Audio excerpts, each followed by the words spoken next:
किरण जैसी चालाक और मक्कार लड़की ने खुद को जिल्लत और रुसवाई से बचाने के लिए नवीन जैसी मासूम और भोली लड़की का इंतखाब किया और उसकी ज़िंदगी को ही ख़त्म कर डाला। यूं बेवक्त मौत जहां सबको तोड़ कर रख देगी, वहीं पर लोगों के जहनों में बहुत से सवाल भी छोड़ गई कि आखिर कौन सी वजह थी कि नवीन ने अपनी जान ही ले ली।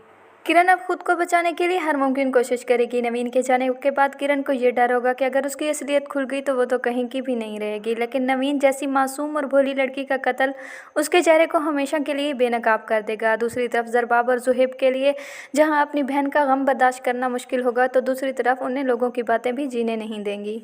नवीन की दोस्त का अहमकाना मशवरा उसकी जान को तो ले गया, लेकिन नवीन की दोस्त अब अपने दोस्त होने का हक अदा करेगी।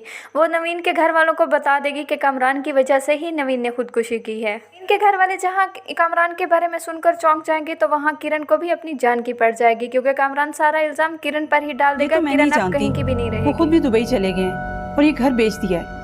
आप अपना इंतजाम करें, मैंने भी। आप जब ये असलियत सुनेगा तो ज़रबाब फौरन ही किरण को तलाक दे देगा और उसे अपने घर से निकाल देगा। किरण के पास ना ही बच्चे होंगे तो ना ही शौहर की मोहब्बत, ना ही उसे सर छुपाने के लिए कहीं छत मिलेगी। शमशाद बेगम और फायजा चीख चीख कर रोएंगी और वो ज़रबाब से कहेंगी कि ज़रबाब, तुम्हारे एक गलत फैसले ने हमारे हंसते बसते घर को किस तरह उजाड़ के रख दिया।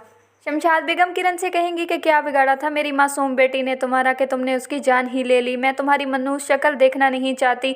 मैं अब एक मिनट भी तुम्हें इस घर में बर्दाश्त नहीं कर सकती। तुम अपना सामान लो और चली जाओ यहाँ से।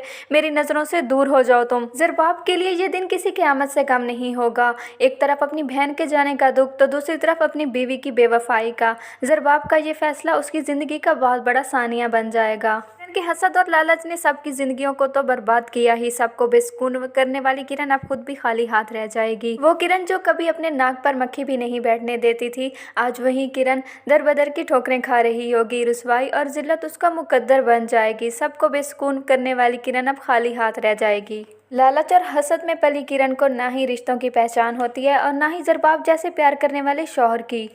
को अब एहसास हो चुका होता है कि किस तरह उसने दूसरों की ज़िंदगियों को बर्बाद किया। वो अपनी माँ से कहती है कि काश तुमने मेरी तरबियत अच्छी की होती और मुझे सिखाया होता तो आज मेरी ज़िंदगी ऐसे ना होती। मैंने दूसरों की ज़िंदगियों को जिस तरह तबाह किया, आज मेरी ही लगाई हुई आग ने मेरे अपने घर को जला के राख कर दिया है। दर दर की ठोकरें खाती किरण को अब यह एहसास होगा कि उसने किस तरह अपनी लालची तबीयत और अपना आप बचाने के लिए सबको ही जिल्लत के घड़े में धकेल दिया। लेकिन अब उसके हाथ में पछतावे के सिवा कुछ भी नहीं रहेगा। किरण के पास अब खोने के लिए भी कुछ नहीं होगा। बच्चों को मिलने के लिए किरण तरसेगी, लेकिन उसे बच्चों की शक्ल भी कोई नहीं देखने देगा। बाप और उसके घर वालों के लिए बहुत ही मुश्किल होगा इतने बड़े सदमे से बाहर निकलना।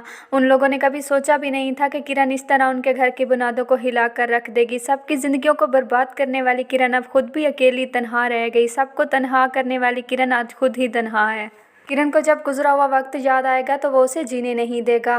किरण को हर वो बात याद आएगी कि किस तरह ज़रबाब के घर में वो अपनी मर्ज़ी की ज़िंदगी गुजारती थी। हर वो चीज़ जिसे वो मुंह से निकालती थी ज़रबाब उसके सामने ला के रख देता था, लेकिन आज उसके पास खाने के लिए भी कुछ नहीं है, ना ही सर छुपाने के लिए कोई छत है। को अब कहीं भी तहफ़्फ़ुज़ नहीं मिलेगा, तो वो तहफ़्फ़ुज़ हासिल करने के लिए शेल्टर होम में जाएगी। जब वो वहाँ पर जाएगी तो उसे उसी ही टाइप की औरत मिलेगी जिस तरह वो खुद है, और वो उसके साथ वैसा ही सलूक करेगी जैसा सलूक उसने नवीन के साथ किया था। मकाफ़ाते अमल है, जो कुछ भी किरण ने दूसरों के साथ किया होता है वैसा ही उसके सामने आ रहा होता है।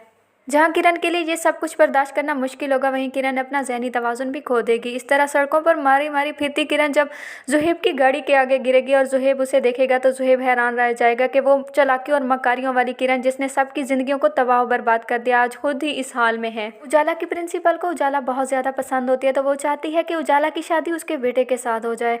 वो अपनी पोती जोया को अपने स्कूल ले आती है और उजाला से उसको मिलवाती है। वो उजाला से कहती है कि ये मेरी पोती जोया है, इसकी माँ की पिछले साल कैंसर से डेथ हो गई है और मैं चाहती हूँ कि ये अब तुम्हारे साथ रहे, और मुझे पता है कि जितनी अच्छी तरह तुम इसे समझ सकती हो वैसे कोई भी नहीं समझ सकता। उजाला के लिए फैसला करना बहुत ज़्यादा मुश्किल हो जाएगा, तो रीमा और बख्तियार उजाला को समझाएंगे कि उसे अब अपने बारे में कोई ना कोई फैसला कर लेना चाहिए। वो किस तरह कब तक इस तरह की ज़िंदगी गुजारती रहेगी।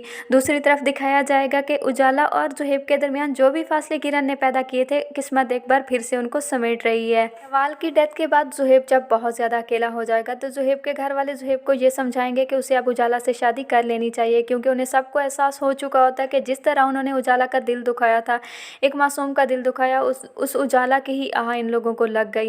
वो सब घर वाले उजाला से माफ़ी मांगेंगे और उजाला से कहेंगे कि उसे ज़ुहैब से शादी कर लेनी चाहिए। उजाला के लिए ये फैसला करना बहुत मुश्किल होगा। तो वहीं रीमा और बख्तियार भी उजाला को समझाएंगे कि उसे अब ज़ुहैब से शादी कर लेनी चाहिए। ज़ुहैब बहुत ही अच्छा लड़का है और उसका ख्याल रखने वाला है। उजाला पहले तो मना कर देगी, लेकिन उजाला मान ही जाएगी और वो ज़ुहैब से शादी कर लेगी और इस तरह इस ड्रामे का एंड हो जाएगा। नाज़रीन, अगर मेरी वीडियो आपको पसंद आई हो तो इसे लाइक ज़रूर करें। अल्लाह हाफिज़।